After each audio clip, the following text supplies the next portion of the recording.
Salut, c'est Cindy, contente de vous retrouver pour une nouvelle vidéo. Alors aujourd'hui, c'est un bilan lecture. Je vous parle de 3 romans et une BD. Et bien, commençons tout de suite avec un roman. Les Testaments de Margaret Atwood est publié dans la collection Pavillon chez Robert Laffont.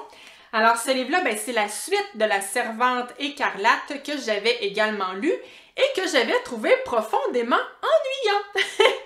Alors vous devez vous dire, ben oui, mais pourquoi tu lis la suite si tu as trouvé le tome précédent plate? Eh bien, c'est de la faute à Daphné, de la chaîne Signée Daphné, parce qu'elle en avait parlé avec de très bons commentaires. Là, je cherchais pas dans ses vidéos récentes, là, ça fait genre 1 an ou 2 qu'elle en avait parlé sur sa chaîne. Mais ça m'était resté en tête, donc voilà, je me suis laissée tenter par ce livre et j'aimerais remercier Daphné chaleureusement parce que ce livre-là m'a tellement plu et d'ailleurs, c'est un coup de cœur, vraiment, là, un gros coup de cœur même. En fait, ce livre-là, c'est tout ce que je voulais, moi, quand je m'étais acheté La Servante écarlate. C'est exactement ce que je recherchais. Tout ça était dans ce livre-là.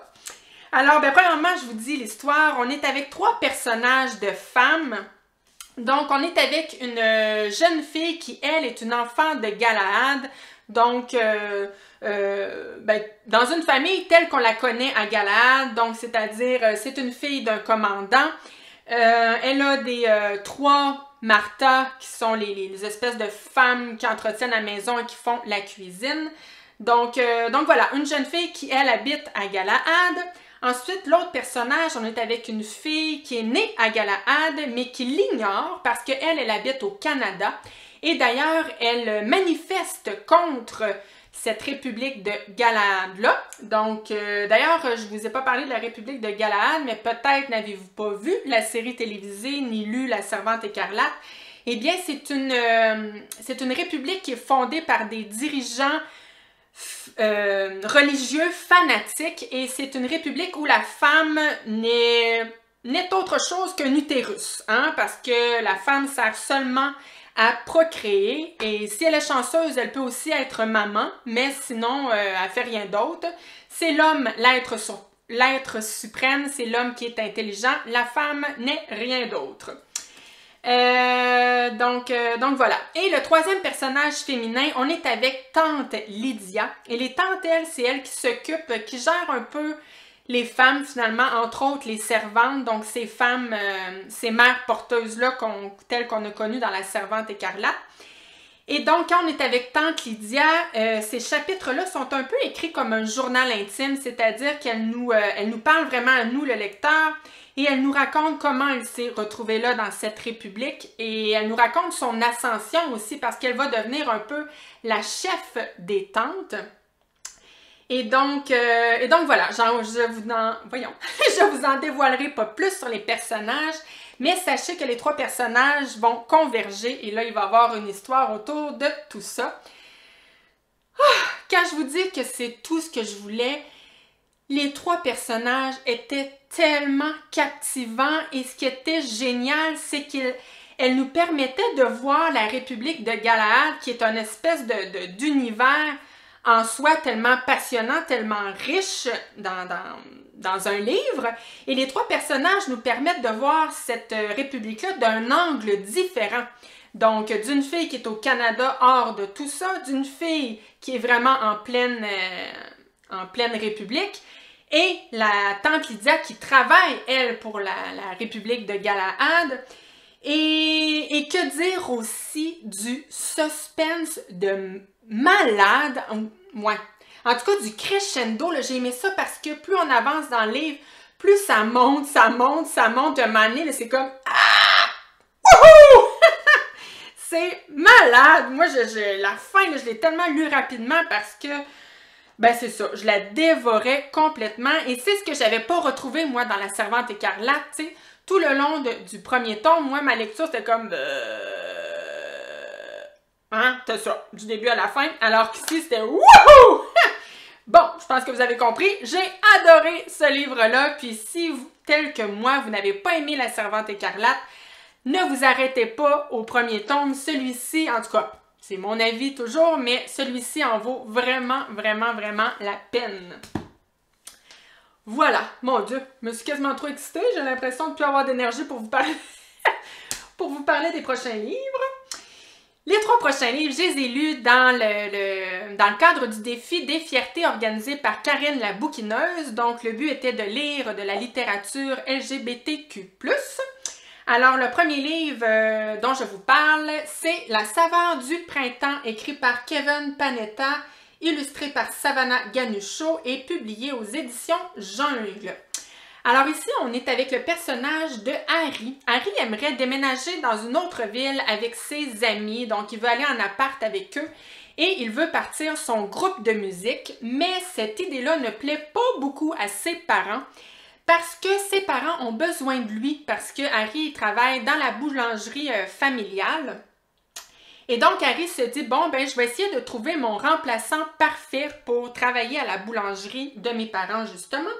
Et là, les candidats qu'il va avoir sont plutôt so-so, jusqu'à ce qu'il rencontre Hector. Et Hector, lui, ben, c'est le candidat parfait. Premièrement, il étudie en pâtisserie et aussi, il est carrément passionné de cuisine. Donc voilà, il va s'avérer le candidat parfait. Et là, pendant que Harry va former Hector, ils vont devenir de très, très, très bons amis. Il va y avoir vraiment une super belle histoire d'amitié qui va naître entre les deux. Et même cette histoire d'amitié-là va évoluer jusqu'à une histoire d'amour. Et voilà, c'est très, très joli comme histoire. Ce que j'ai particulièrement aimé, moi, c'est qu'à aucun moment, on ne parle d'homosexualité ni d'hétérosexualité d'ailleurs. Il n'y a pas de coming out. C'est vraiment tout simplement un garçon qui tombe amoureux d'un autre garçon. Rien de plus. C'est tout à fait normal. Et c'est ce que j'aimais justement là-dedans. Que ce soit pas...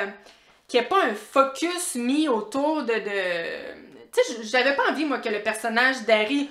Oh, wow, il découvre qu'il est homosexuel puis qu'il y a des sentiments pour Hector. Non, c'est vraiment juste qu'il tombe amoureux d'un autre garçon, tout simplement. Et ça m'a bien plu. J'ai aussi aimé l'histoire familiale entre Harry et ses parents. Le personnage d'Harry aussi, ben, c'est un adolescent et justement, on ne traite peut-être pas de l'identité sexuelle à proprement parler, mais on parle vraiment de l'identité globale, c'est-à-dire que c'est un personnage qui est vraiment en questionnement. Qui suis-je? Qu'est-ce que je veux? Qu'est-ce que j'aime dans la vie? Qu'est-ce que je veux faire plus tard, tu sais? Je trouvais que, oui, quand même, ça décrivait bien ce que peut être l'adolescence. Et ben là, pourquoi ce livre-là n'a peut-être pas été un coup de cœur, c'est que tous les personnages secondaires à Hector et Harry, et même Harry parfois, ben tous les personnages me tapaient royalement sur les nerfs. C'est tous des ados, là, tu sais, avec de l'attitude, là, genre, là. Puis moi, en tant que maman de presque 40 ans, ben vraiment, très souvent, en lisant ce livre-là, je levais les yeux au ciel puis je me disais « Oh my God! » Tu sais, pas que c'était pas vrai, tu sais, j'ai sûrement été moi-même une ado chiante également il y a de ça plusieurs années, mais c'est ça, à mon âge à moi, on dirait que ça me gossait plus que d'autres choses. Mais quand même, il reste que l'histoire entre Harry et Hector, je l'ai trouvé vraiment très jolie et ce livre-là méritait, je trouve, un 4 étoiles pour moi sur Goodreads. Je commence à manquer de voix. Petite gorgée d'eau. Prochain livre que j'ai lu, toujours dans le cadre du défi des fiertés. Mon Dieu, qu'est-ce que je suis en train de faire avec mes cheveux, moi, là? Bon, c'est Witty Bat, écrit par Francesca Liablock dans la collection R de Robert Laffont. Si je ne me trompe pas, c'est leur collection jeunesse, parce que ce livre-là, ben, c'est un young adult. Et ce que j'ai appris en lisant le livre, aussi en consultant mon fameux Goodreads, c'est que cette édition que j'ai entre les mains, ben, c'est les tomes 1 à 5 de la série Witty Bat. Je sais qu'il existe aussi un tome 6 et il existe aussi un préquel à cette série, mais bon, moi j'ai lu les tomes 1 à 5. Alors ici, l'histoire, ben, on est avec Witty qui, au début du livre, va rencontrer Dirk et Dirk va rapidement lui apprendre qu'il est gay. Et à son plus grand bonheur, parce que là, il dit, bon, ben merveilleux, on va tous les deux essayer de trouver l'homme parfait, l'homme de notre vie. Et ben, ils vont le trouver, tous les deux. Et même qu'ils vont partir habiter dans une petite maison, donc la maison léguée par la grand-maman de Dirk. Et là, Weezy, elle veut un bébé. Elle veut un bébé, mais son chum, lui, n'en veut pas. Donc là, elle va demander, elle va se tourner vers Dirk et son chum, puis elle va leur demander de faire un bébé avec elle et ils vont accepter. Et ça va d'ailleurs fonctionner, elle va tomber enceinte, mais là, son chum, lui, n'est pas très content de tout ça, donc il s'en va. Et lui, pendant qu'il va partir, il va aussi faire un bébé avec une sorcière, imaginez-vous donc. Et là, je vous dis pas comment, mais finalement, son chum va revenir dans la petite maison et il va d'ailleurs ramener son bébé, qu'on appelle bébé sorcière. Et Weezy, elle, va avoir son bébé aussi. Et donc, ils vont former cette espèce de famille particulière. Donc, Weezy, son chum, ainsi que le couple de Dirk et Doc. Et ils vont élever leurs 2 enfants. Alors là, si vous vous dites « My God, Cindy, tu nous en dévoiles donc ben, calme-toi, dis-nous pas toutes. » Non, n'ayez pas peur. Tout ça, mesdames et messieurs, arrive dans genre les 50 premières pages. Comment vous dire que je n'ai pas du tout aimé le tome 1. Je vraiment pas aimé. Même, je me sentais tellement bousculée. Tu sais, tout ça déboule, mais tellement rapidement que j'étais complètement déstabilisée par tout ça. J'avais pas le temps de m'attacher au personnage. J'avais pas le temps d'embarquer dans l'histoire. Et ben, si j'avais pris le tome 1 à la bibliothèque, c'est clair que je serais jamais allée emprunter les tomes suivants. Mais là, vu que j'avais entre les mains les 5 tomes, ben j'ai décidé de poursuivre. Et honnêtement, les 4 autres tomes, sont quand même pas mal. On s'améliore grandement, c'est-à-dire que là, on va vraiment y aller avec... on va vraiment approfondir les personnages, surtout le personnage de bébé sorcière, qui est le bébé du chum de Weezy. Et donc, oui, les prochains tomes sont franchement mieux. C'est comme dans chaque tome, il y a un peu une petite aventure autour d'un personnage, si on veut. Et mais il reste que pour moi, personnellement, c'est pas un livre qui m'a... Ça m'a pas énormément plu. Faut dire qu'on était un peu loin de mon genre de prédilection, parce que ce que je vous ai pas dit, c'est que ce livre-là, sur Goodreads, on appelle ça un urban fantasy. Bon, je suis pas la meilleure, moi, pour vous décrire les genres, mais disons que dans mes mots à moi, c'est le genre de livre que t'as pas tant l'impression de lire un fantasy parce qu'on est dans une histoire plutôt contemporaine, mais c'est plein de petites touches de fantasy qui amènent une espèce de côté un peu irréel parfois à cette histoire. Et je vous l'ai déjà dit à moi sur ma chaîne, mon cerveau... Mon cerveau, c'est comme si je l'accepte pas, moi, les petits trucs de fantasy. Je lis ça et je fais « Hey! Pas vrai, ça se peut pas, ça marche pas. » Tu sais, au lieu de me dire « Oh, wow, cool, original. » Non, c'est comme si ça me... Bon, ça, tu sais, hein, comprenez-vous ce que je veux dire? C'est comme si j'ai un blocage, voilà. J'ai une espèce de blocage inexplicable. C'est mon problème à moi, que voulez-vous? Ce qui fait que ces petits côtés-là qui, moi, m'accrochaient, je pense, à l'inverse, vont peut-être être les côtés qui vont plaire à d'autres lecteurs. Si je vous donne un petit exemple du genre de truc irréel qui peut arriver dans ce livre, ce que je vous ai pas dit au début du livre, c'est que Weezy va rencontrer un génie, tu sais, un génie qui sort d'une lampe, et ce génie-là va lui permettre de faire 3 vœux. Et un de ces 3 vœux-là, c'est Weezy qui va dire « J'aimerais rencontrer mon amant agent secret ». Et là, pourquoi qu'elle dit ça? C'est parce qu'elle rêve de rencontrer un genre de James Bond, tu sais, fait qu'elle l'appelle tout le temps « mon amant agent secret ». Et, donc, ça fait partie de ses vœux faits au fameux génie. Est-ce que vous savez comment va s'appeler son fameux chum, avec qui elle est tout le long du livre jusqu'à la toute fin? Devinez. Alors, le prénom de ce chum-là, c'est mon amant agent secret. C'est vraiment son prénom, là. Il y a un nom de famille aussi, là, mais son prénom, c'est mon amant agent secret. Alors, moi, quand j'ai lu ça, j'ai comme fait, ben, c'est une joke, là? Non, c'est pas une joke, c'est son prénom. Oui. Donc là, c'est un petit exemple parmi tant d'autres, mais voilà, moi, je n'embarquais pas du tout là-dedans. Oh, je suis plate, hein? Qu'est-ce que tu veux?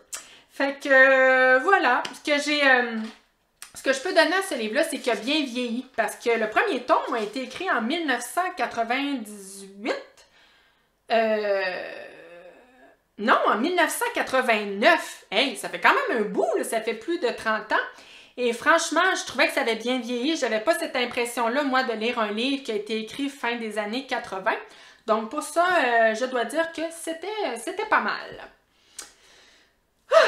Bon, terminons ce bilan lecture avec Histoire de la violence, écrit par Édouard Louis et publié aux éditions du Seuil. Alors ici, c'est un récit très intime, très personnel, parce que l'auteur nous raconte quelque chose de très marquant dans sa vie, de très difficile, parce qu'il a vécu un viol. Et donc, il va nous raconter ce viol-là. Il n'y a pas si tant de détails. Ben oui, quand même, là, mais ne vous inquiétez pas, c'est pas si dur à lire. Mais voilà, il va aussi nous parler de toutes les répercussions que ça a eu. Ben voilà, c'est ça l'histoire. Je pense que j'ai pas besoin d'en ajouter. Le pourquoi moi je n'ai pas tant aimé ce livre-là, c'est très personnel. C'est parce que le choix d'écriture, le choix de structure de ce livre-là, moi, ça me plaît pas. Ça me plaît pas. C'est-à-dire que on change de narration dans le livre. Donc, des fois, c'est Édouard lui-même qui nous parle, qui nous raconte son histoire. Et à d'autres moments, c'est sa sœur Clara qui raconte son histoire à son mari. Et Édouard est un peu témoin de tout ça. Donc, il regarde sa sœur. Ben, sa sœur, elle ne sait pas qu'Édouard la regarde. Mais elle raconte à son mari l'histoire de Édouard. Et à d'autres moments, on est aussi, j'avais l'impression, avec un narrateur externe à tout ça qui nous raconte l'histoire d'Édouard. Et on bascule entre ces genres de narration-là, mais pourquoi, je ne le sais pas. D'ailleurs, je me suis demandé tout le long du livre à quoi servait le personnage de Clara, la sœur, dans ce livre-là. Elle n'a aucune importance. D'ailleurs, moi, je me disais, à la fin, il va arriver quelque chose où on va comprendre pourquoi l'auteur a décidé d'emmener sa sœur dans tout ça. Je ne sais pas pourquoi. Moi, si j'avais été l'auteur, j'aurais gardé un seul choix de narration et mon préféré, moi, c'était quand Édouard lui-même nous raconte son histoire. Et c'est aussi un livre dans lequel il n'y a aucun dialogue et pourtant il y a quand même plusieurs échanges. Mais ces échanges-là sont écrits en bloc. T'sais, on n'est pas, comme je vous dis, c'est pas des dialogues qui permettent je trouve parfois d'aérer une histoire. Donc tout ça fait en sorte que moi, c'est comme si j'étais un peu perdue parfois parce qu'il n'y a comme pas de transition non plus entre les différents choix de narration et voilà, j'étais un petit peu perdue. Ça m'empêchait, moi, d'embarquer complètement dans cette histoire. Mais là, c'est très personnel. Je pense pas que ça va déranger tout le monde. Il reste que j'ai quand même donné 3 étoiles à ce livre-là parce qu'il y a quand même beaucoup de passages très percutants. J'ai trouvé aussi que il y a beaucoup de nuances de la part de l'auteur dans cette histoire. D'ailleurs, quand il va rencontrer Reda, celui qui va finalement commettre le viol, au départ, c'est lui-même qui l'invite dans son appartement. Il l'invite à monter en haut chez lui. Et d'ailleurs, plus tard, quand il va le dénoncer à la police, il va se dire, ouais, mais les policiers vont se dire, ouais, mais c'est toi-même qui l'as invité dans ton appartement. C'est toi qui as fait le choix d'inviter un inconnu. Donc, vis avec les conséquences, si on veut. Mais on va voir, puis d'ailleurs, ils vont passer quand même une belle soirée, les deux ensemble, et tout ça va dégénérer, évidemment. Et c'est là que je trouvais qu'embarquait toute la subtilité, parce que il nous raconte un peu à quel point quelque chose peut évoluer vers la violence. Moi, je comprenais le titre avec ce livre-là, c'est vraiment Histoire de la violence. En tout cas, là, je ne sais pas comment l'exprimer en mes mots, mais on le sent vraiment dans l'histoire de ce livre-là. Et donc, bref, oui, c'est quand même très bien comme livre, mais comme je vous disais, moi, j'étais un petit peu perdue de par le choix de par le genre d'écriture, le genre de structure de ce livre. Que voulez-vous? Alors, ben moi, pour le défi des fiertés, il se terminait au 31 août, mais il me reste un bon 5 livres à lire qui faisaient partie de ma pile à lire de départ. Pour ceux qui auraient aimé avoir mon avis, ben sachez que je vais sûrement les lire quand même, hors défi. Donc, je vais vous en parler probablement dans des bilans lecture au courant du mois de septembre. Si ça vous intéresse, je vous invite à vous abonner à ma chaîne, ça fait toujours plaisir. Et là, c'est le temps que ça finisse parce qu'il y a des jours comme ça, je ne sais pas pourquoi, mais la voix ne tient pas. Alors, ben voilà, merci, à la prochaine, bye!